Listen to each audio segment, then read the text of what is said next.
Здравствуйте, уважаемые телезрители. Мордовский блок новостей в Мордовии. Летние новости. Значит, Мордовский будет комментировать Нуян Видяз, Евгений Владимирович Четвергов, автор словаря эрзянского языка, писатель, заслуженный работник культуры Мордовии, один из создателей движения Мастарава, основатель фонда спасения эрзянского языка. У нас Петр Николаевич Тултаев девиз придумал: пока мы будем безучастными, мало что изменится. Мы с Евгением Владимировичем не безучастные, и мы сегодня будем обсуждать причины онкологической эпидемии в Мордовии. Выяснилось, что за 2018 год Россия занимает второе место по уровню смертности от онкозаболеваний. Это выяснила Всемирная организация здравоохранения, Международное агентство по изучению рака. А в России Минздрав сообщил, что Мордовия на втором месте по распространенности среди всех регионов Мордовии. За прошлый год умерло от рака в Мордовии 1380 человек. Подробнее мы пройдемся позднее по всем причинам и фактам. А вот сейчас, если перечислить, как вам кажется, что самое важное повлияло на этот высокий уровень? Как мне кажется, два фактора здесь сыграли свою роль роковую. Это питание, малоподвижный, слишком многоподвижный образ жизни. Нет, сидячий образ жизни. Недостаточно подвижный. Да, недостаточно подвижный образ жизни, плохое питание, но и потом еще отсутствие какой-либо свободы. Все находится под диктатом, под контролем, и это создает такое нервозное состояние общества и вызывает у человека недобрые настроения, чувства. Вот это главное, я думаю. Главное. И с этим надо, естественно, бороться. И 1380 человек умерло от рака. Это позор для России и для Мордовии в частности. Такое это немыслимо. Продолжим. Значит, у нас статистика вообще по раку в России с 1953 года только началась, потому что Сталин говорил, что нет такого заболевания. Только после его смерти начали считать. Оказалось, что есть, что отец народов заблуждался, как и во всем другом. Вот у нас фальсификация статистики. Прокуратура Мордовии обнаружила среди сотрудников правоохранительных органов 4500 искажений сведений. Столица СС обратила внимание. Но и в медицинской статистике фальсифицируется. Значит, умирающие от рака 10%, оказывается, не состояли на учете. Смертность от рака сваливают на неустановленные причины и на старость, чтобы уменьшать формально. Вот вам звонят, Евгений Владимирович. А я пока зрителям перечислю еще. Потом у нас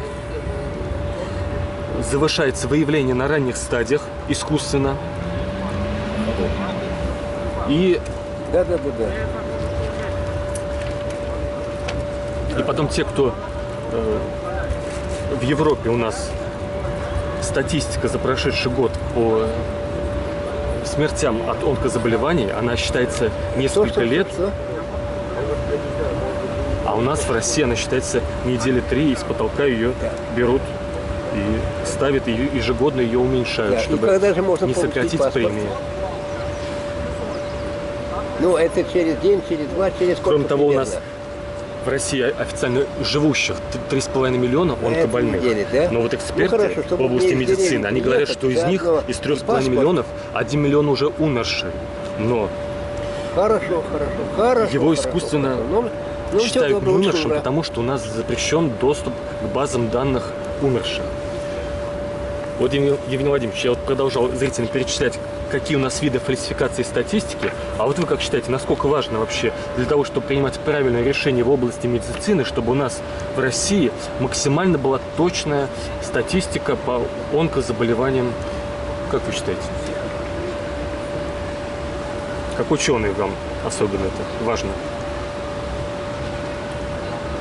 Статистика должна быть независимой. Отражать она должна то, что есть в реальности. Но, к сожалению, много-много фактов, которые говорят, что все искажается. И не случайно выражение о том, что главная лгунья статистика, оправдывается. Ну, я ближе и более знаком с национальными вопросами. Удивительное дело, как в свою пору Николай Иванович Меркушкин всех переделал в мордву. Вместо Эльзы и Мокши стали все мордвой. Это искажение. И все это отразилось в статистике. Далее, статистика скрывает 30% опрошенных родным языком назвали русский язык. Это, считаю, уже не Эльза и не Мокша. Это обрусевшие граждане России. И это надо было прямо говорить. И они считают как истину. То же самое и с раком. Конечно, там столько всяких уловок, чтобы скрыть истинную причину и истинные причины. Вот. Поэтому... А вот теперь мы будем с вами, есть новость, где мы похвалим власть. Как все-таки по водным объектам у нас власть, если хочет, она может решать вопрос и наказывать виновных, и устранять проблемы. Вот у нас в начале июня была массовая гибель рыбы в реке Саранке, и выяснилось, что это Саранск-Горводоканал. У него был прорыв канализационного коллектора.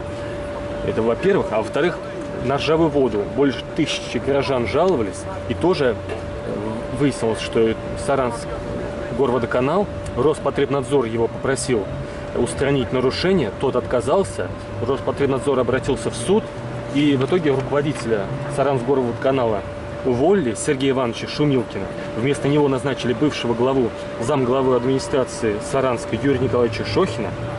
Кроме того, Петр Николаевич Тултаев поручил расчистить реку Саранку, обновить воду, добавить новых мальков, забетонировать трубы с канализационными выбросами в Саранку. И потом у нас около водоема Тепличной отравилась рыба. Тоже выяснилось, что это комбинат Тепличный, туда пестициды случайно слил. И тоже его наказали. И вот реку Мокшу тоже до 2024 года 320 километров планируют расчистить. То есть вот идет работа, в том числе и по улучшению. Как вам считаете? Я считаю, попахивает маниловщиной. Вот что. Сколько-то Саранску очищали, а она так и осталась такой же Саранкой. Помойкой осталась.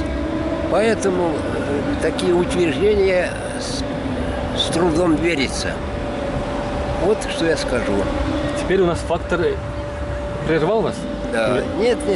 Вот фактор еще обеспеченность лекарствами. Вот у нас 22 июня в Краснослободской аптеке прокуратура выявила нарушение по хранению лекарств. 26 июня в Дубенской больнице тоже нарушение при организации обеспечения льготных категорий граждан.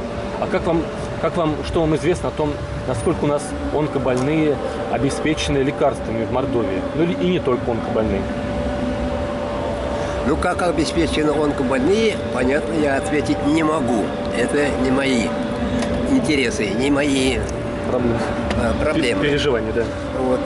Ну, а что касается аптек, это аптеки наша беда. Беда почему? Потому что в них, как утверждает СМИ, 50-60% рака, халтуры. Поэтому, покупая лекарства, надо всегда задумываться, что ты берешь, что ты покупаешь. Да и то, на каждом перекрестке аптечный киосок. Это говорит о том, что их, владельцев этих киосков, не здоровье, не лечение, а денежные сугубо интересы, коммерческие интересы. Вот потому-то они и на каждом перекрестке эти аптеки. То есть там дело двигают деньги, а не интересы здоровья людей. Вот что я хотел бы сказать про эти аптеки. Ну, кстати, свой личный опыт и лечения болезней. Вот почему-то врачи наши, нисколько не задумываясь, при первом же приеме выписывают пачку всяких болезней. Не выяснив толком диагноз, они выписывают пачками эти лекарства. Вот буквально совсем недавно я был тоже в поликлинике, мне выписали столько, что только глотай. На самом деле все проходит нередко благодаря иммунитету. Само по себе проходит. Самый главный доктор – это сам организм, сам человек. Вот он и лечит. А то, что тебе выписывают килограммами таблетки, это не выход из положения. Ну и самое лучшее лекарство – это движение, спорт, физкультура, свежий воздух. Движение – вот главное лекарство. А у нас, к сожалению, стадионы, места свободные для тренировок, для спортивных сооружений пустуют. Никого не найдешь. Свой личный опыт, я уже об этом много-много раз говорил. Вокруг стадиона гигантского бегаю я один, больше никого не найдешь. Вот где лекарство, вот где жизнь. А мы бегаем по больницам. Вот вы молодец, вы как гражданин осваиваете эту еще территорию. Виктор Борисович Махаев, искусствовед, он говорил как раз, что горожане, они должны осваивать территории не занятые. А так как там еще никого нет, люди боятся выходить, а вы как ответственный гражданин занимаете эту территорию для полезных, для здоровья вещей. А вот еще по поводу пустующих территорий, я вот уверен, что, вот, допустим, библиотека, она через десятилетия будет проводить ежегодные мероприятия, посвященные вашему творчеству, вашим благородному работе на поддержку ирзианского языка, ирзианской культуры, созданию вот движения Мастарава, в котором вы, без вас бы это не получилось, без вашей вот незаметной, скромной работы, и как вы, ваш творческий путь, и ваша газета «Эрзиньмастер», в котором вы объединяете творчество и публицистику. Я уверен, что эта библиотека будет проводить ежегодные мероприятия. А сейчас вот нам запретили взять интервью в пустующем актовом зале. Как вы думаете, почему? С трудом верится в эти слова, что через 10 лет будут вспоминать. Боюсь, что библиотеку переформируют в какое-нибудь другое заведение. Пустует она. Проводятся кое-какие мероприятия, а читателей не стало. Это наша трагедия, можно сказать. Люди не читают. Вот как раз раковые заболевания во многом от этого тоже зависят. Что люди не живут с интересом, увлеченно, с радостью, с радостями. Вот от этого-то и такое положение складывается. Поэтому не знаю как. Хотелось, чтобы библиотека была все-таки эпицентром культуры. Но, к сожалению, этого пока нет. А здание восьмиэтажное, такое объемистое и пустует. Вот у нас в 2013 году проходил чемпионат мира в Москве. И двое представителей Мордовии заняли призовые места. А вот в июне этого года Парижский уголовный суд обвиняет руководителя Международной ассоциации легкоатлетических федераций, что он якобы скрывал положительный допинг-пробы российских спортсменов. Ну, естественно, и мордовских. Ну, его обвиняют, по крайней мере, пока. В феврале 2014 года был Олимпиада зимняя в Сочи. И тоже через 2 года выяснилось, что, пока еще, видимо, уже выяснилось, подтверждено, что скрывали положительный допинг-пробы российских спортсменов, в том числе и мордовских. И руководитель наш антидопингового центра вместе с заместителем сбежал в США, дал признательные показания, что 1500 или уничтожал, или скрывал пробы спортсменов. И почему он дал признательные показания? Он дал через несколько недель после того, как в России случайно за 2 недели отравились руководители российских антидопинговых служб 3 и 14 февраля. И я думаю, чтобы его тоже не отравили, чтобы он лишнего не проболтал, они решили сразу сказать все, что знают. И потом они сейчас спрятались и скрываются там в Америке. Я вот что хочу сказать. И уже новый заместитель гендиректора антидопингового агентства российского Маргарита Андреевна Пахноцкая 15 июня этого года сообщила, что весной прошлого года ей звонил бывший, она говорит, мне позвонил бывший министр спорта Мордовии Киреев и прямым текстом сказал по телефону: ты что, не помнишь, как закончили предыдущие руководители РУСАДА? Что ты нас вынуждаешь идти на контакт с западными экспертами по поводу, есть ли у нас допинг или нет? У меня вопрос такой. Если у нас общество разрешает использовать запрещенные медикаменты для того, чтобы фальсифицировать победы на международных спортивных соревнованиях, если у нас общество поддерживает, что травят руководителей бюджетных организаций тоже запрещенными химическими средствами, то почему у нас ежегодно сотни онкобольных кончают жизнь самоубийством, потому что у них нету запрещенных в России обезболивающих, которые могли бы уменьшить их боль? Почему мы из себя строим, что у нас такой нет наркомании, нет, у нас все такое, только разрешенные препараты, а в стране десятки тысяч людей ежегодно кричат от боли, что только разрешенные обезболивающие им недостаточно.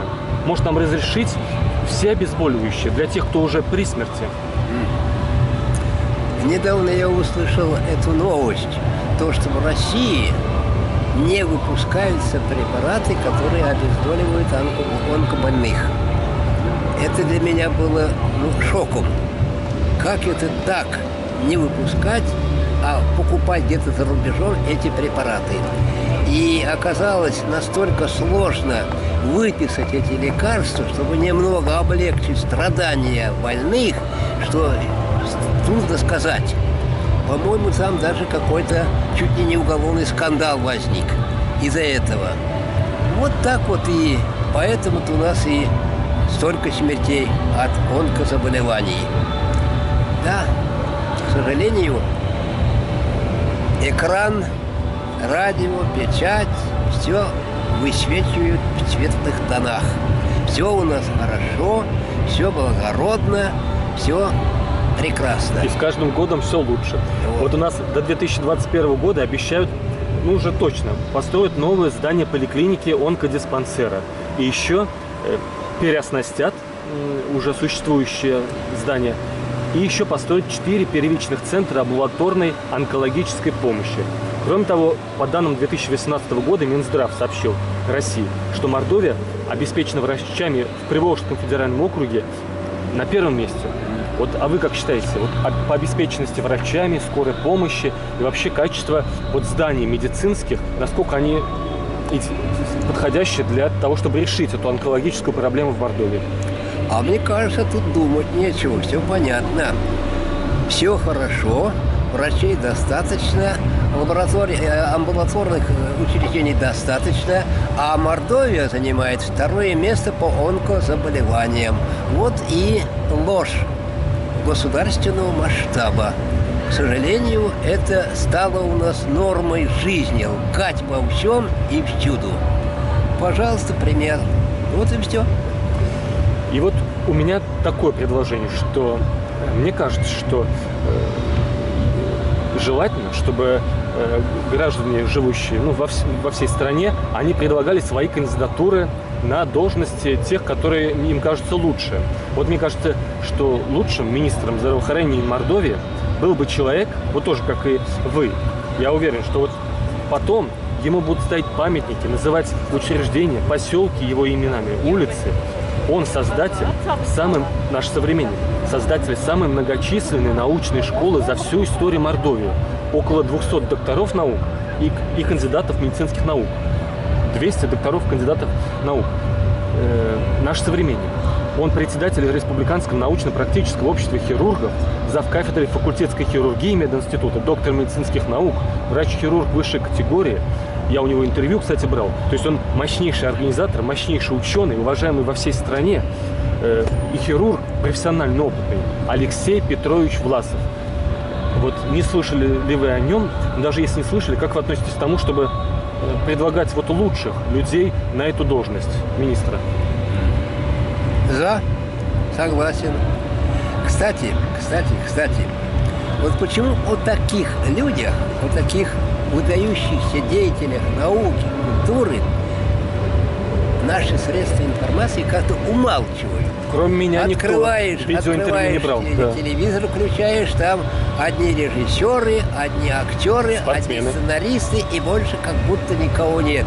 А вот такой заслуженный человек, о нем как бы не сделать передачу. Конечно, такую. фильмы. И не только о нем, вообще. У нас интересных людей столько, что можно передавать. Нет, только актеры, только актрисы, только о них и речь идет. И тем более это пусть говорят, 60 или 90 минут, вот они и весь эфир занимают. А он скромно и ежедневно ходит, преподает в институте, там вот в центре больницы он там сидит, делает операции, а мы о нем. А мало ли таких, Да. мало ли интересных, заслуженных людей, нет о них передач. Вот. Дальше. Сколько у нас еще осталось? 46 минут еще есть. Ага. Дальше. Вот у нас по поводу концентрации опасных производств в центре Саранска. Вот с начала года уже до 28 августа Фонд социального страхования сообщил, что из-за производственного травматизма уже в Мордовии 23 смертельных случая. То есть насколько у нас опасное производство в Мордовии. Дальше. Вот в начале 90-х в атмосферу в Мордовии выбрасывалось 250 тысяч тонн загрязняющих веществ. В 2014 уже 35 тысяч тонн. У нас есть радиационно опасный объект в Мордовии, Саранский филиал НИИ технической физики и автоматизации.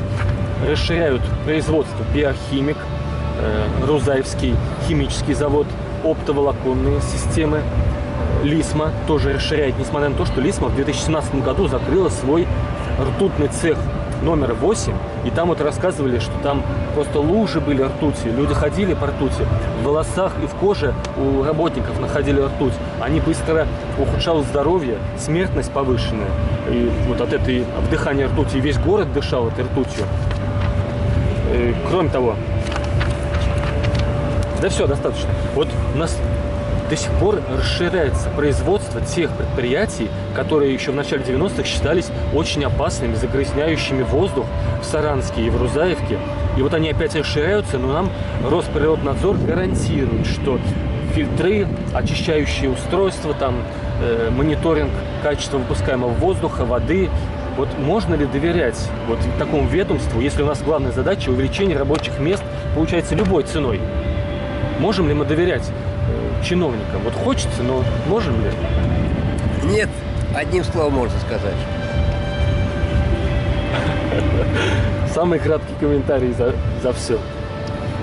А вообще вам, как писателю, интересующимся вот переживаниями людей, у вас не было никакой произведения, посвященному вот там заводу или промышленному производству в Мордовии и жизни в условиях этого? Не было? Нет. У вас больше тема жизни в деревне, да? Да. Потому что вы сами оттуда, и всю жизнь, и все ваши эмоции, переживания, и вся юность связаны, и вы понимаете лучше всего именно жизнь там. И сейчас тоже периодически живете там, да? Да, теперь там живу.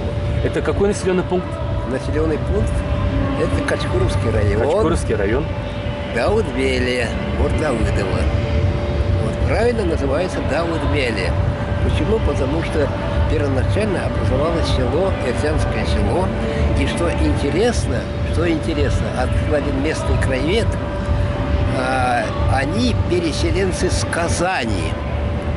Это во времена еще так называемого татаро-монгольского ига. Каким-то образом оказались там, или под руководством Ивана Грозного они там оказались, или как, или непонятно. Но, по крайней мере, они вернулись и все-таки в свое село, образовали это село. А русское Давыдово рядышком появилось позднее уже. Там целая история создания этого села. Вот оттуда я теперь там живу. А родом-то я из Дубенок, село Орданбуе. И как произношу такое село, они говорят, как, что? Да очень просто, это село Ордатово. Но, к сожалению, искажаются так, эти многие слова так до того, что они становятся неузнаваемыми. Вот так и случилось с нашим селом. Но это уже не относится. И вот как великий эрзянский писатель проводит свой досуг. Вот вы просыпаетесь, чем вы занимаетесь в деревне? Вот в деревне, живя в деревне, вначале я хозяйственные дела справляю по дому. Воду таскаю, дрова заношу, ну вот такие вот кое-что. Вот, ну, ближе к обеду или часов 10-10 открываю компьютер. Сижу за компьютером. Там обед, там отдых, вечером опять компьютер. Вот этим я и занимаюсь. Да и плюс к тому, с 4 часов примерно я делаю пробежку по лесу в течение часа. Вот так вот. И это и есть ваша прогулка? Или еще какие-то у вас любимые места есть в деревне? На природе Нет, там? только вот эти вот в лес. Ежедневно часовая прогулка в лес. Это все. А грибы, там ягоды? Нет там? Нет, это не остается времени. Мне хочется больше все-таки тратить время на компьютер. Там больше. Но, к сожалению, всегда вспоминаю знаменитого ученого Александра Любящева, биолог, доктор биологических наук.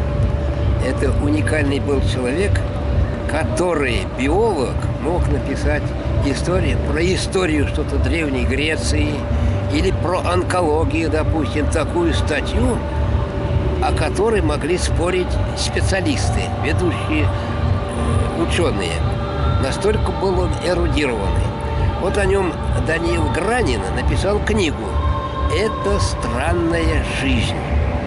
Описывает, как этот ученый тратил свое время, вел дневник, вел учет, куда уходит у него время.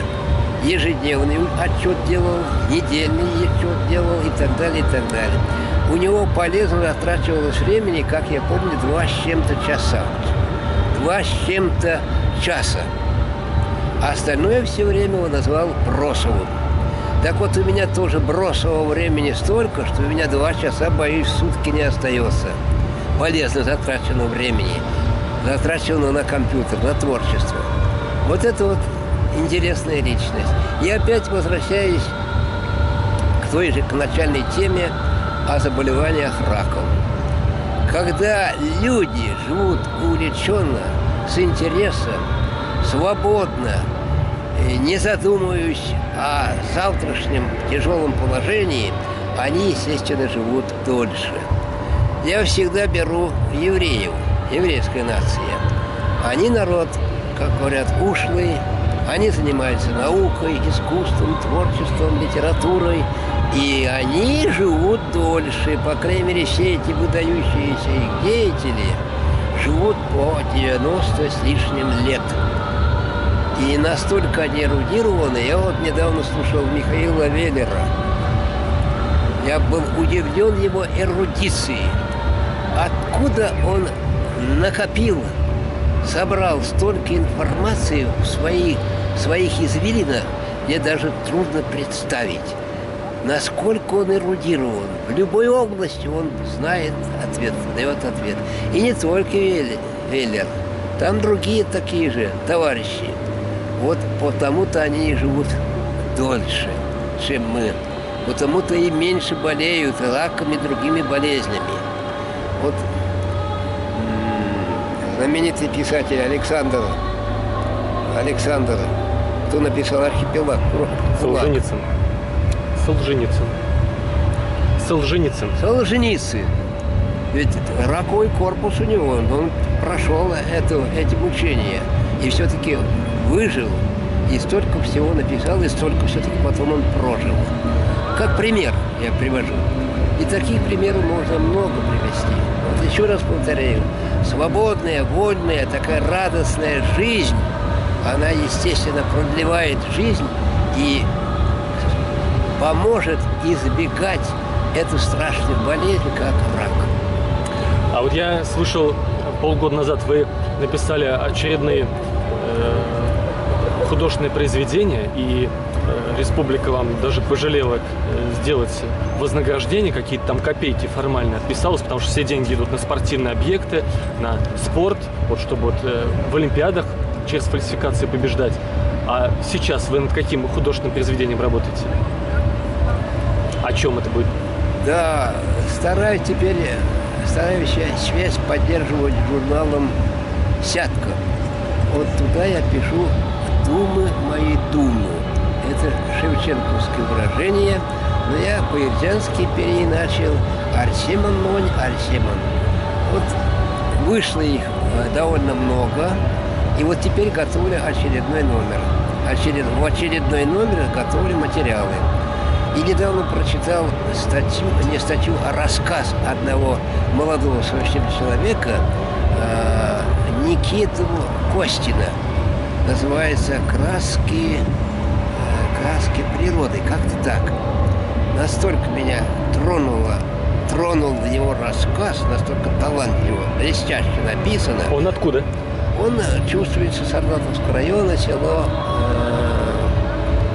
как называется, ну, неважно, вот оттуда.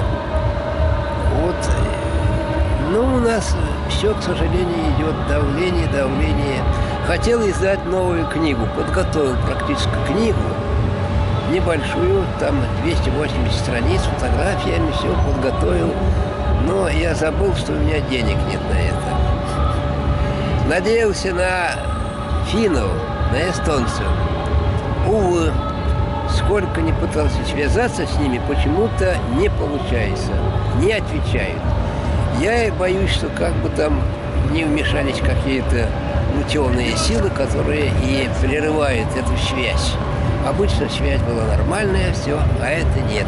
Ну, посмотрю, может... А мордовское министерство даже не надеетесь? Нет, это даже разговору не нужно. Они говорят, что у них нет денег, да? А один вопрос. Был еще Шапкарин был, министр, до него. Я помню до сих пор, пришел тоже с этим. Я говорю, не за деньгами пришел. Он сразу ответил, денег нет. Ну и то же самое теперь. Это исключено. Ладно, продолжим к нашей грустной теме. Да, но время уже идет к концу. Да. Сколько еще минут даете? 57 минут. Еще 3, 4, 5 минут еще. Хорошо. Даже можно больше. Вот давайте тогда так. Чернобыль. Во-первых, Чернобыль. А во-вторых, недавно, вот в начале августа взорвалась у нас переиспытание ракеты «Буревестник» с ядерной энергетической установкой около Северодвинска. Тоже там десятки раз превышение гамма-фона. Засекретили, сразу по всей стране отключили станции, 4 из 6. Вокруг Северодвинска тоже засекретили. 5 человек умерло военных, в том числе один из Темниковского района, инженер наш, который в ядерном центре в Сарове работал. И врачи засекретили всем врачам. 90 человек работали с 5 юношами. Им подписку о неразглашении. Один из врачей уже обнаружили у него ядерный изотоп мышечной ткани, потому что он не знал. Они просто руками работали с облученными лучевой болезнью людьми. Потом они возмущались, но тайно, потому что подписку о неразглашении, что нас даже не сообщили, мы даже без костюмов работали. То есть облучен уже один врач. Министерство здравоохранения Архангельское сразу стало говорить, нет, это он где-то там в Таиланде облучился, потому что у нас здесь ничего такого не было. Путин, если Горбачев через 18 дней после Чернобыля сказал, что действительно было что-то, то тут уже прогресс, уже через 11 дней. А 11 дней молчания получается. Люди ходят по улицам, гуляют, у них солнечный день с детьми. И причем врачи говорили, что в течение 2 часов после взрыва люди, которые гуляли по Северодвинску, они чувствовали жжение в глазах, как будто бы какой-то песочек. Видимо, сосуды реагировали на облучение. И потом измерили областную больницу в Архангельске. Оказалось, что облучено лечебное отделение в больницу. То есть сносить надо здание уже или дезактивировать. Туда нельзя пускать людей. Вот вы как считаете, вот вся эта радиация и в том числе чернобыльский след, который здесь осадками выпал на особенно юг Саранский, ну и нам 25 населенных пунктов Мордовии, это тоже повлияло на раковые заболевания в Мордовии? Ну, я не специалист, но я думаю, конечно, повлияло. Я сам работал в Ялге, эта зона была тоже облученная. Нам давали по бутылке кефира, чтобы не заболели, и все так. Ну и вообще меня удивляет, да, это, кстати, я первый раз слышу, вот там вот взорвался аппарат такой, подводный такой, не этот, это другой совсем, или этот как? Под водой испытание ядерной крылатой ракеты «Буревестник», которой Путин вот угрожал уничтожить Америку, а уничтожил, получается, часть жителей Северодвинска. И вот эта ракета «Буревестник» с ядерной энергетической установкой перед испытаниями она взорвалась вместе с инженерами. Это совсем другой. Подводный аппарат, это совсем другой. 11 человек там погибло. Это значит другой. Это другой же там. Это вот прямо в начале августа, можете посмотреть. Ну да, а это как это передавали? Откуда? Откуда? Ну, в принципе, все средства информации в разной степени откровенности под Северодвинском, деревня Нёнокса, на барже, испытание крылатой ракеты. Вот посмотрите, Это другой увидите. совсем. Другой. Вот смотрите следующее. У нас, вам что-то известно о том, что в Мордовии есть захоронение боевого химического оружия? Неизвестно. Вот, неизвестно. И мне было неизвестно до прошлого года. Федоров Лев Александрович, химик, 2 года назад умер. Тоже великий человек, посвятил десятилетие выявлению в Советском Союзе вот этих свалок заброшенных химических оружий, прикопанных, утопленных. Нашел более 500 таких свалок и опубликовал в книгах о нем, его даже уголовные дела, что он разглашает тайну, хотя он из архивов выяснил. И в том числе в Мордовии нашел место. 2 версии, где это может находиться. Или вот военная база есть около Кировского рынка в Саранске. Ну да. Вот. Первый вид, потому что эта военная база называлась как раз военный склад 62 по официальным сведениям. И там, кстати, недавно в июне был пожар. Дым, черный дым до небес был. Если бы 3 склада сгорело, а если бы под этими складами было химическое оружие, но, скорее всего, не там. Скорее всего, станция Красный Узел в центре Рамаданова, вот там. И столица ЭС в 2001 году разговаривала с местными жителями, и вот сообщили, что там как минимум 4 склада около станции Красный Узел, длиной 150 метров, полуподвальные, неподалеку от нынешней нефтебазы за железнодорожным переездом. И склады снесли, а, видимо, химическое оружие до сих пор там в центре Рамаданова осталось. И недавно там вот полигон мусорный горел около Рамаданова, получается, там пожары, а если бы над ним...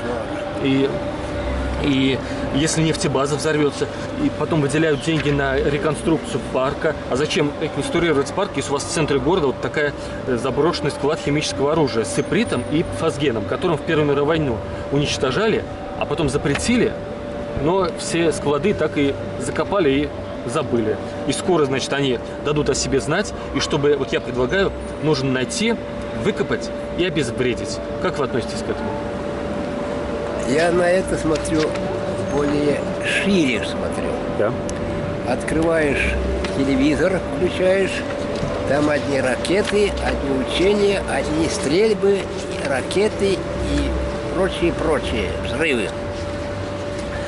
Все когда-то это аукнется. Вот с экологией мы не считались и получили. Сибирь горит, леса горят, наводнение здесь и там. Это знак того, что мы не считались с экологией. Сжигали, добывали нефть, газ, минерал, все только и думали о своих благах. А как это аукнется, об этом забывали. Вот и аукнулось. И это только, как я считаю, только начало. А цветики будут в будущем, плоды будут в будущем. Ну вот тот же самый пример: Гренландия тает вовсю, там эти льды там. Это наводнение, это первые ласточки. Будут и дальше. Так и с оружием. Сколько можно накапливать этого оружия, и какого только нет. И химическое, и термоядерное, каких только нет. И биологическое, психотропные такие вещества. Ну чего только нет, ну сколько можно? Ну неужели человек не может образумиться, что так дальше нельзя? Ведь это аукнется. Вот это как раз вот пример, знак того, что все-таки когда-никогда бабахнет, если так сказать. Но нет. Вот я все говорю, мы живем как во время пира чумы, как пир во время чумы. Не считаемся ни с чем. Так и продолжаем эти реки нефти добывать из-под земли, реки газа.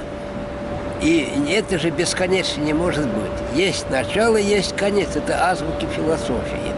Ничего подобного. Так и продолжаем гулять, грубо сказать, будет сказано, жрать, захожу в ленту на второй этаж.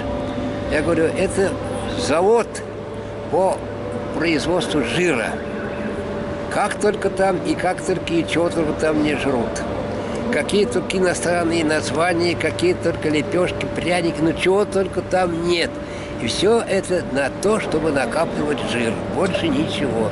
Аукнется. Но это лучше, чем советские магазины там с одним видом каждой продукты. Это лучше, когда изобилие. А уже каждый человек, в зависимости от своей заботы о своем здоровье, выбирает.